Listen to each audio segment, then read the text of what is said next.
Face au certificat DV, le deuxième type de certificat dont je voulais vous parler, c'est les certificats EV pour Extended Validation. Donc les certificats de type validation étendue. Donc ça, à mon sens, ce sont pour des sites qui sont déjà en fonctionnement, des sites e-commerce qui fonctionnent déjà, qui génèrent déjà du chiffre d'affaires, qui souhaitent se distinguer de ses concurrents qui, eux, n'utilisent qu'un certificat DV et qui veulent éventuellement déployer un signal de confiance supplémentaire. Donc ça, le certificat EV, pour moi, c'est destiné, si vous êtes dans le cas l'un des cas que je viens d'évoquer, je vous suggère de vous tourner plutôt vers un certificat EV.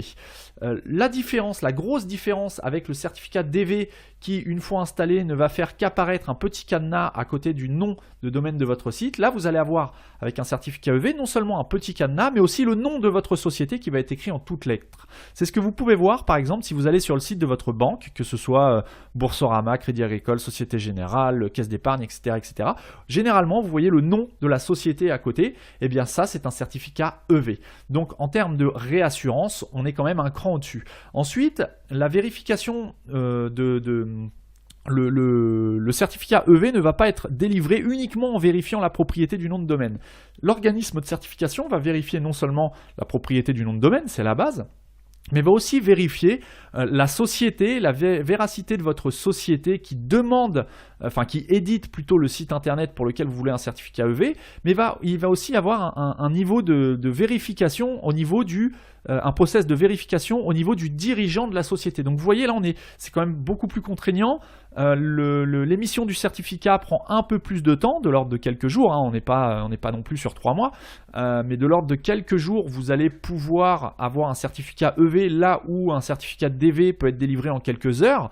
Donc il y a aussi une contrainte de temps pour un certificat EV, mais c'est le prix à payer en termes de temps pour avoir vraiment un certificat béton, si j'ose dire, qui va rassurer votre audience, vos visiteurs, en leur affichant non seulement le nom de votre société, mais aussi si vous avez un certificat EV, c'est obligatoirement que le domaine a été vérifié, la société propriétaire du domaine a été vérifiée et le dirigeant de la société a été vérifié. Donc c'est beaucoup moins évident d'être face à un site frauduleux qui possède un certificat EV qu'un site qui possède un certificat DV. D'autant plus si votre site est par malheur copié par un pirate de façon à faire croire à vos visiteurs qu'il est sur votre site alors qu'en fait il est sur la copie du pirate. Ce pirate ne pourra pas avoir un certificat EV sur son domaine qui ressemblera probablement au vôtre, tout simplement parce qu'il ne fera pas vérifier la société qui n'existe pas. Alors que vous aurez le certificat EV avec le nom de votre société, donc le visiteur est vraiment certain d'avoir affaire au site officiel de votre société. L'inconvénient du certificat EV, c'est un certificat qui coûte un petit peu plus cher qu'un certificat DV. Donc sur les certificats DV, c'est de l'ordre de 50, 60, 70, 80 € par an pour l'émission du certificat, là où un certificat EV vous coûtera environ à partir de 200-300 € par an. Donc là, ça va dépendre des organismes, de toutes les assurances qui vous sont proposées, etc., etc. Donc le V, il faut savoir que c'est un petit peu plus cher, mais encore une fois, on parle de 200 à 300 € par an, donc ça a un coût. Mais comme je vous le disais un petit peu plus tôt, pour moi, les certificats EV sont plutôt destinés à des sites qui génèrent déjà un petit peu de chiffre d'affaires, qui souhaitent se distinguer de leurs concurrents et qui souhaitent déployer un signal de confiance supplémentaire. Ensuite, un certificat EV va vous proposer une meilleure réassurance, donc comme je viens de le dire, tout simplement en ayant le nom de la société, mais surtout va vous assurer de façon beaucoup plus intéressante que le ferait un certificat DV, enfin un organisme de certification qui délivre un certificat DV. Par exemple, chez GeoTrust, qui est un des plus connus en termes d'organismes de certification, vous avez une assurance dans le cadre de leur certificat EV qui vous couvre jusqu'à 1 500 000 $.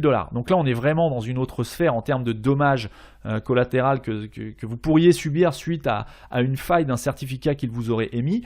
Voilà, ça montre bien qu'ils sont certains de leur chiffrement, ils sont certains de ce qu'ils vous proposent et ils assurent leurs produits à hauteur de 1 500 000 $. C'est-à-dire que vous pouvez être dédommagé jusqu'à un plafond de 1 500 000 $. Bon, j'imagine que si vous m'écoutez, vous n'êtes peut-être pas sujet à ce genre de problématique, mais ça montre bien qu'un certificat EV, c'est quand même autre chose. Là, on est dans les extrêmes entre un certificat Let's Encrypt et un certificat EV. Ça montre bien qu'il y a une vraie différence. Ok, c'est payant, contrairement au Let's Encrypt. Par contre, vous avez une vraie garantie commerciale derrière.